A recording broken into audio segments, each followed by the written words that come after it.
article on Communal Unity, and we are talking about the his perspective on Jewish Communal Unity and how important it was, and uh, I'm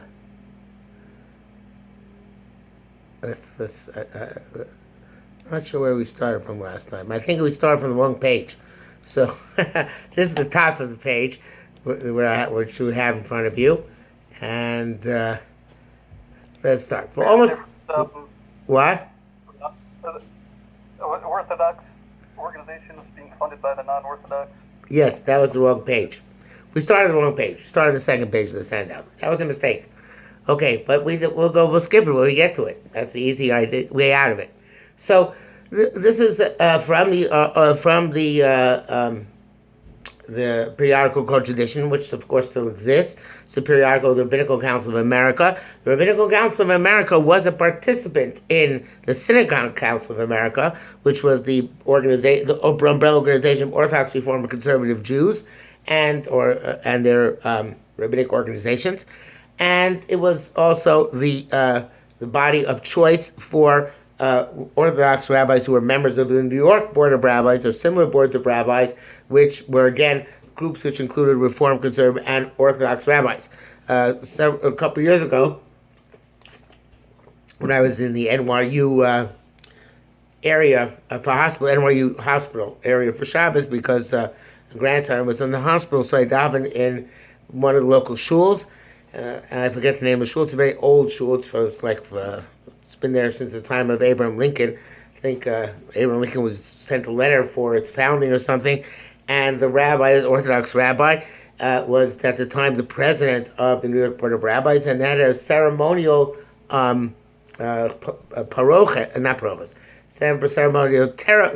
Sefer Torah cover mantle. I want to Sefer Torah, which said something like Nasi Vad Rabbanim de New York. In other words, whoever was the head of the New York Board of Rabbis got that mantle for the duration of their term for a Sefer Torah in their shul. So let's begin here. He says this what's happened recently he calls an upheaval rather than a conflict, and I do so by design. A conflict is slow and gradual, and upheaval is sudden and swift. A conflict evolves, and upheaval erupts. For almost a century after mass Jewish immigration into the United States began, the American Jewish community was relatively at peace. Isn't that nice? Everybody got along. Every version of Judaism was growing and expanding. Gewaldig. To be sure, there are sharp differences between former conservative Judaism and between the two of them and Orthodox Judaism. Professor Solomon Shaman Schechter was called from England to the headship of the Jewish Theological Seminary, spoke critically and mockingly of reform, especially of the classical reform common in his day. Those of you who are not aware of that, classical reform usually moved Shabbos to Sunday, did not keep any of traditional Jewish laws, was completely committed to social justice. At that time, there was very little social justice because white people were not into it at the time, so therefore basically it was like high church, high Anglican church ceremonies with a lot of organ playing, a lot of communal reading, and very, very stuffy and Germanic in style. Cyrus Adler, who succeeded him, it was reliably reported, expected daily the demise of the Rabbi Isaac Elchanan Theological Seminary. Yeshiva University at the time was not, well, I should say, it was before Yeshiva University existed. Yeshiva University first became Yeshiva College in 1928, and it became Yeshiva University in 1946. Before they were Yeshiva College and Yeshiva University, there was the Yeshiva Rabbeinu Yitzchak Elchanan, which is still the name given to the Yeshiva parts of Yeshiva University, and was called in English Rabbi Isaac Elchanan Theological Seminary. It was the main yeshiva in America at the time. In other words, the place where more Talmidim studied than anywhere else, more from Talmidim, until the late 1920s, even perhaps into the 1930s. And he expected daily demise of Rabbi Isaac Elchanan Theological Center, which at that time moved uptown and added to its institutional complex the Yeshiva College and the Teachers Institute. Dr. Bernard Revel, the immortal first president of Yeshiva. Dr. Bernard Revel was the first president of Yeshiva University. He was the president of Yeshiva Rabbeinu Yitzchak Elchanan from the mid 1910s, if I recall correctly. He started the first Yeshiva high school in America, which still exists to this day, which is now called the Manhattan Talmudical Academy. At the time, it was called just Talmudical Academy. And he later on to change the Yeshiva Rabbeinu Yitzchak Elchanan in 1920 into Yeshiva College. Rabbi Revel died relatively young. He died at the age of 55, shortly after Pearl Harbor Day, maybe on Pearl Harbor Day, if I recall correctly, in 1941. His early demise was a great tragedy. It was brought on mostly by the Depression. And during the Depression, the Yeshiva University, which used to have a gold-covered dome, and they had to sell that dome in order just to stay afloat. And now the dome is very green, because I believe it's the underlying copper, whatever was there, instead of below the gold. And YU was the first, Yeshiva College was the first Yeshiva in America to charge tuition to its students. At the time, other yeshivas in America were very upset about this, and they decried the notion of tuition, which was a foreign notion in yeshivas to that point. But somehow or another, by the end of the 1960s, or it became 1970s, all other yeshivas came on board, and tuition is a norm at almost, I should say, every yeshiva in America today. Wow. So those are the good old days. Well, I guess actually, perhaps Torah's David doesn't have tuition, but most mainstream Lithuanian yeshivas do, and Hungarian yeshivas also as well. So it was very hard for him to keep the yeshiva alive. He did not fire any rebbe during the 1930s. That would never happen today. Today, any yeshiva would let rabbeim go left and right, but he kept everybody on staff, and he paid them as whatever he could pay them. And he became very ill, and he died young. Had he survived, Orthodox Judaism would look very, very different today, because he was much more mu'urav im habrios, together with the other Orthodox institutions and their Rosh Yeshiva, and he probably would be able to keep things together, as opposed to the split which happened under his successor, Dr. Samuel Belkin, between the modern Orthodox and right-wing Orthodox institutions. Such is life. So he rejected the very thought of a merger with the Jewish Theological Seminary, which was then secretly proposed. It was proposed, but nobody really took it seriously. It couldn't actually happen by then. It was too late. It's interesting because JTS did produce Orthodox rabbis who remained Orthodox until the early 30s, but nevertheless, it was already known there was a totally separate approach, and there was no way to combine the two. Yet now here's where Rabbi Luxstein winds up, gets into his pitch. Yet all these institutional rivalries are practiced in an atmosphere of reasonable civility, without hostility or acrimony. Orthodox, conservative, and reform scholars under Dr. Judah Magnus as chairman sat in the vestry rooms of Temple Emmanuel and prepared the first translation of the Bible under the sponsorship of the Jewish Publication Society. Dr. Judah Magnus is a very interesting historical figure. Dr. Judah Magnus was a staunch Reform rabbi, but he was very pro-Zionist and ended up being one of the founders of Hebrew University in the early 1930s. I forget which year it was, in the 1910s, there was a tremendous gathering on a Friday night in the Calavera Shul on the Lower East Side, which was, now it's a church, but at the time was one of the biggest shuls in America, and many, many young people, and there was an overflow crowd into the streets, and I think police had to keep order, and he got up at that meeting, which was mostly from people, mostly Orthodox Jews, because he had become disappointed in Reform Judaism, and he said, "We are the young of Israel," and that term stuck. And that was the founding event of the Young Israel movement. So even though Dr. Magnus himself, I'm not sure he ever became fully frum, nevertheless, his speech in that shul on a Friday night in the early 1900s was the impetus for the founding of the Young Israel movement, which was, until very recently, at the forefront of, by recently I mean till the 1970s or 80s, that's recently relatively speaking, at the forefront of orthodoxy in America. A young Israel shul was a shul in which you knew that going there you would have Shomer Shabbos Minyan. Not most Orthodox shuls were comprised, even though they were Orthodox, of Mechalei Shabbos. You would have a kosher mechitza, perhaps minimal, but there would be a kosher mechitza, not a questionable mechitza. You would have a davening with no misha berachs. They're called in derogatory verbiage schnoddering. Schnoddering means comes from the term bavur shenodar, because somebody pledged money to shul, and many shuls made their livings off the pledges made during the laning, during the misha berachs, and bavur shenodar ploni. So so-and-so made this promise, and they decided they're going to de-emphasize that kind of fundraising because they felt it was demeaning to the shul service to have that kind of fundraising as a pressure point and as a focal point of the services. And they also were very much, and still are, into communal singing.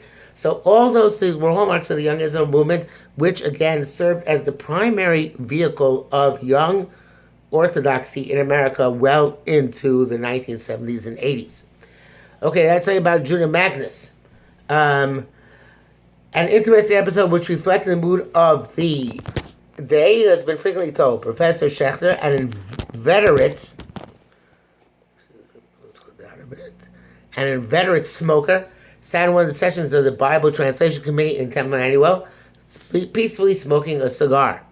On the wall facing him was a no smoking sign, to which one of the committee suggestively pointed. With his typical crisp English humor, Schechter remarked, "Is this the only law violated in this place?"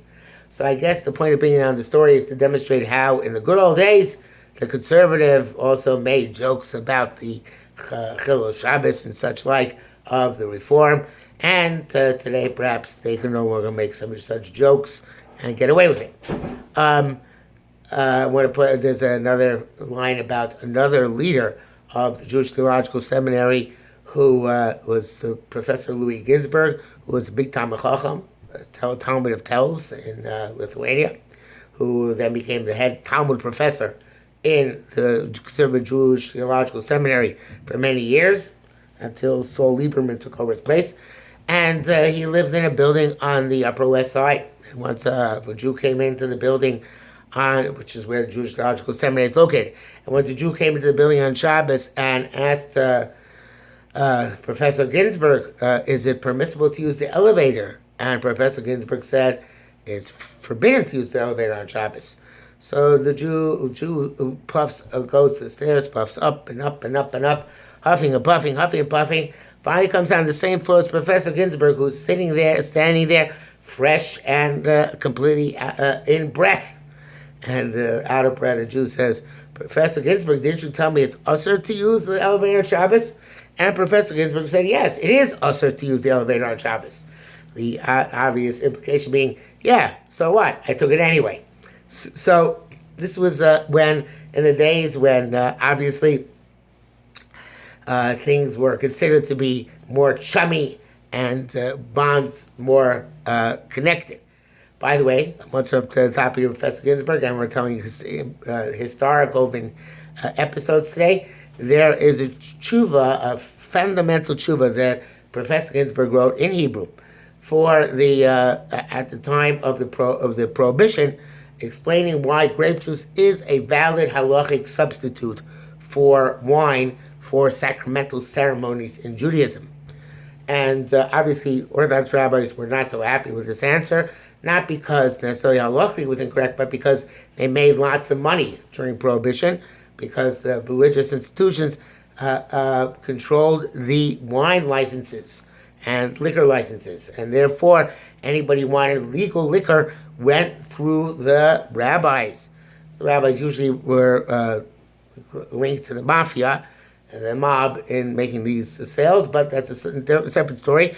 So obviously rabbis had a vested interest in having sacramental grape wine being the only form of sacrament one could use for the purpose of Jewish ritual.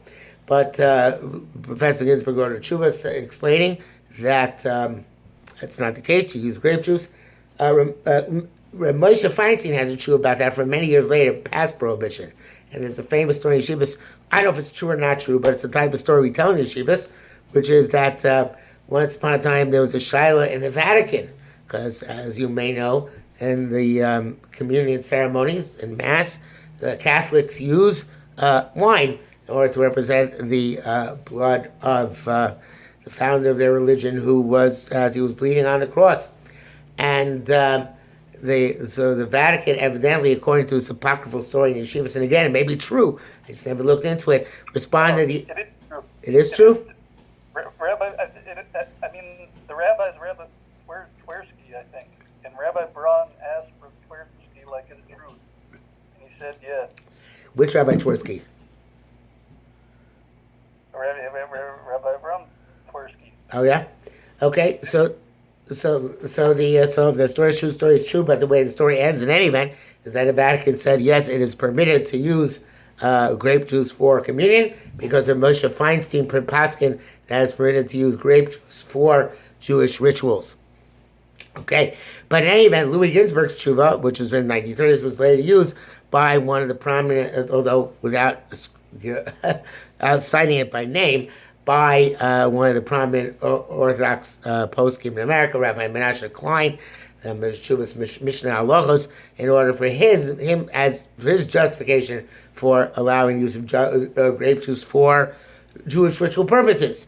So obviously the conservative movement did have at that time people who were of stature and Talmidei Chachamim. Back to the Rabbi Luxner here. Amidst good-natured banter and despite frequently expressed sharp ideological differences, joint efforts nevertheless went on, and cooperative activity in the community continued without interruption, which obviously he holds is a good thing.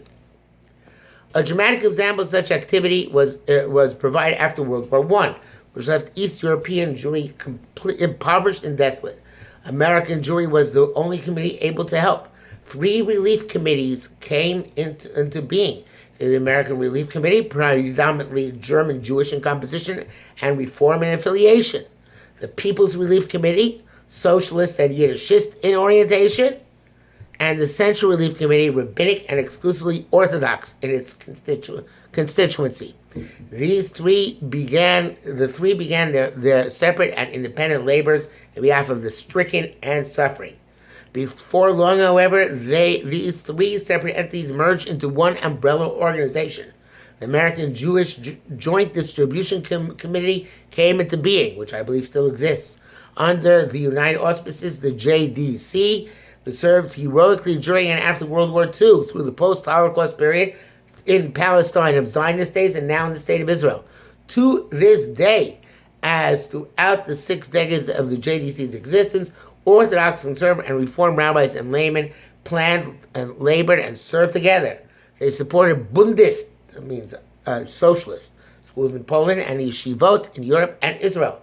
The $7 million budget currently being spent by the American Joint in Israel includes assistance to every Orthodox cause and institution. All yeshivas worthy of the name, the Monumental Talmudic Encyclopedia, the Otzar Poskim, the Torah Shlema of the remarkable Rabbi Kasher, and the sources and scores of other Torah projects. Separatistic activity could never have done all this.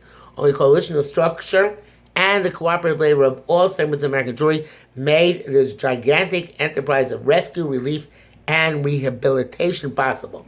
So,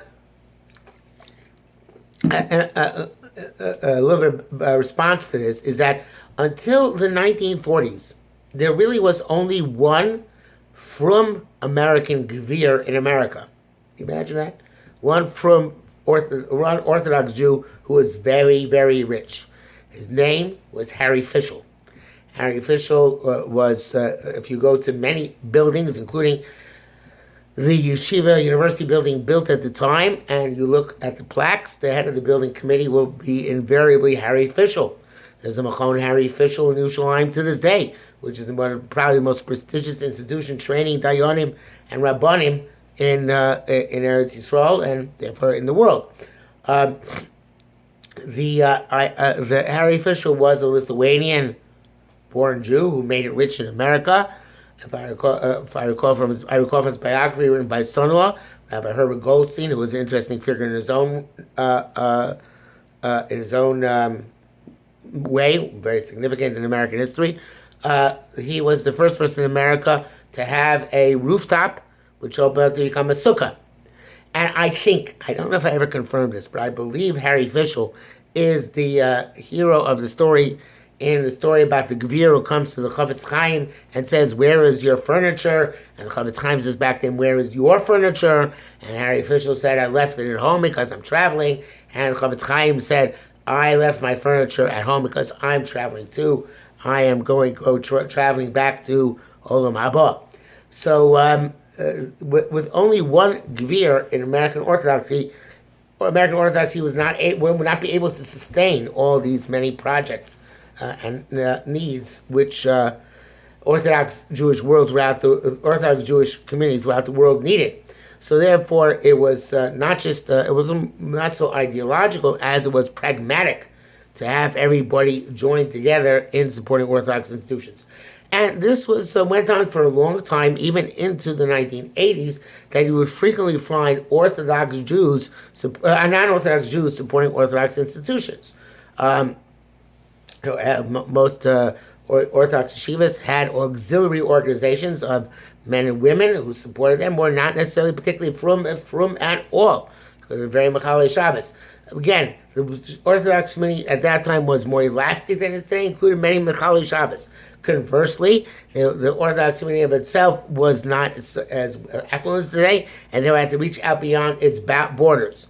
This diminished over time. But at the time that Rabbi Luxton was writing his article in the 1970s, this is still something which had been, if not true at that time, was true of the recent past. A united Jewish community helped to create the philanthropic structure of American Jewry, which encompasses every major and minor city and every town and hamlet in the United States. All these are under the spacious and benevolent umbrella of the National Council of Federations and Welfare Funds. Jews of every religious coloration are part of this philanthropic kaleidoscope. Jewish education all over the country has prospered because of Federation support. This is what we learned last week. There are more than 400 day schools probably now there. Twice or three times as many as those, which are the most generous spiritual assets of American Orthodoxy, thriving increases because of the generosity of Federation and their munificent donors. Separatism never could have achieved that. In most communities today, New York is not evidence. Most communities today, this is still true. Most schools, state schools at least, still survive on the largesse of the non-Orthodox American community, which is filtered through the federations and pumped into the schools. So we actually get an inordinate amount of our support from secular Jews. And, recently, to a very small extent, but recently, secular Jews or non-Orthodox Jews have complained that they're bearing the burden to too large an extent. But so far, it's been working out okay. So we went through this last week, how Rabbi Luxton refuses to countenance the notion of Auschwitz-Gemeinde in America. And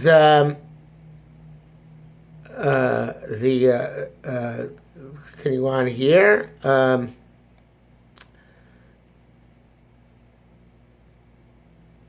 Okay, let's go take it here. In our contemporary conflict, the Isser is again resurrected. Okay, the Isser of a joint community. In the face of rulings by great Talmidei Chachamim and distinguished Rosh Yeshiva, whom all of us revere, it would be sheer arrogance to dissent. Yet one must look into his own soul and square matters with his own conscience. And as he does so, he cannot suppress certain reflections. And here are some of them. So, you know what? I'm not sure we did the lines before this. I don't know if we did number 4 at all. Let's start from the beginning of 4 here. To buttress the philosophy of separation as an old technique has been revived. Halacha was summoned to give authenticity to a subject which should be debated and decided on merit, on logic, and on practical considerations. Now, this is really a fascinating notion of Rabbi Lookstein. Rabbi Lookstein is saying basically, you're taking something, and it goes back to Reb Chaim Oizer, which you mentioned. You're taking something which is essentially non-halachic, or not subject to standard halachic parameters and guidelines, and you're trying to quash this issue into halachic pigeonholes. Reb Chaim Oizer said it doesn't necessarily work. Reb Shlomo Hirsch held it did work. This certain say Reb Chaim Oizer and Rabbi Lookstein are on the same side of this fence against Reb Shlomo Hirsch, and of course Moshe Feinstein and others. He gives an example of a battle which he decides is not completely halachic. This technique was employed in the battle against Hasidim. The Isser in those days became an instrument to save the innocent and a weapon to punish guilty. But it did not work. On the contrary, it generated opposition to the inciters and promoted sympathy for the persecuted. Even the Isser and Cherem of one of the greatest of all time, the Gaon of Vilna, did not stop Hasidim from becoming one of the greatest Jewish spiritual movements of all time. The same technique was used in Zionism. Great Talmudists engaged in sharp halachic disputes. Some prohibited and some sanctioned. Neither side prevailed, and for two basic reasons. First, the sanctions were as numerous and as important as the prohibitionists, and second, because as Rabbi Meir Berlin, that was Rabbi Meir Bar Ilan, the Netziv's son. Remember, Netziv was one of the people who was conflicted about the issue of communal unity. The issue was fundamentally not a halachic one. Time in the Holocaust resolved the issue. Zionism prospered in the state of Israel, in spite of long-lasting labor pains, was born. I'm not sure time has actually resolved the issue because I think it's still an issue to this day. But de facto, everybody agrees that the state of Israel should continue to exist and not be folded into some Palestinian state. A more relevant, a more recent form of similar machlekes is to a large extent the machlekes concerning techelas, whether techelas is a valid practice in tzitzis today or not a valid practice. There are many arguments which are mustered which seem to be halachic, and arguments which are halachic. But it really boils down in the end to a hashkafic argument. An hashkafa of should we be machmir about something where there are no classic rabbinic sources which advise being machmir, or such a chumrah be dismissed because if they weren't machmir, what is our business to be machmir, and it'd be arrogant for us to be machmir. Okay, bear that in mind. Again, chelas, even though it should be a purely halachic argument, it's not. It became an issue of hashkafa. Should we, since there's something where Gedolim did not weigh in enthusiastically and say, what's chelas? Is it important? Is it valid? Is it significant or not? Okay. Again, going back to where we were before now. In our contemporary conflict, the Isser is again resurrected, etc. So then he makes the points in order to change it from a clear-cut Isser, halachically, do a more questionable matter of public policy. Number one, it is no secret how Isurim are pronounced. The pressures exerted upon some signatories by their own admission are difficult to resist. Halachic coercion has become mighty ruthless. And of course, if you are not on Slifkin, you will make the same claim. You will say that bans on your books were not necessarily issued because of halachic reasoning, but because of political pressure brought on the Gedolim. I don't know if I buy this in this case, because I think at that point there really wasn't that much pressure brought on Gedolim to sign against things like the New York Board of Rabbis and the Synod Council of America. Perhaps today there would be, but I don't think in the 1950s, when these Isurim were promulgated, they actually exist to that extent. Number two, the Isser is no longer a potent instrument, whether in America nor in Israel, nor for that matter anywhere in the world. Recently, Chief Rabbi of Israel pronounced a ban against a member Knesset and a leader of the Agudath Israel. The action was mocked by all non-religious and laughed at by the religious. It deserved the reaction because the cherem and the isser are no longer techniques to achieve religious obedience. So, I don't remember what cases he's talking about, but it doesn't mean the cherem is wrong. He just says it's not effective. Why bother? The truth is that the cherem against Spinoza in the 17th century was also not particularly effective. So cherem has been a non-winning strategy for a long, long time already, simply because there is no authority, no mandate for the leaders of the community to be able to follow through completely on these bans which they pronounce. Certainly true. Number 3.